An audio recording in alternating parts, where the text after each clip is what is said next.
ওরে, আমার গাছে প্রতিদিন অনেক পেয়ারা হয়, আমি তো পেয়ারা বিক্রি করতে করতে অল্প দিনের ভিতরেই বড় লোক হয়ে যাব। আরে আমার পেয়ারা গাছ থেকে পেয়ারা প্রতিদিন কোথায় চলে যাচ্ছে? নিশ্চয়ই কেউ চুরি করছে।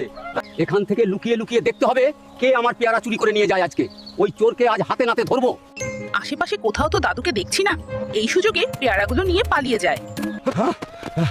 আজকে আমি দেখবো এই কবুতর আমার পেয়ারা নিয়ে কোথায় যায়। এই তো বাসায় চলে এসেছি, তাড়াতাড়ি ঘরের ভিতরে ঢুকে পড়ি। ও, বুঝতে পেরেছি। তার মানে কবুতরটি মা হতে চলেছে, এই জন্য খাবার সংগ্রহ করে রাখছে। হায় আল্লাহ, এখন তো অনেক ঝড় বৃষ্টি হচ্ছে, আমি এখন কোথায় যাব, কোথায় থাকবো? এখন তো অনেক ঝড় বৃষ্টি হচ্ছে, তাড়াতাড়ি গিয়ে কবুতরকে উদ্ধার করতে হবে। কবুতর বন্ধু, আজ থেকে তুমি আমার সাথেই থাকবে, ঠিক আছে? চলো আমার বাড়িতেই চলো। আরে কবুতর, তুমি তো অনেকগুলো ডিম পেড়েছো। তোমার ডিমগুলো দেখে আমার খুব ভালো লাগছে। দাদু, দেখো দেখো,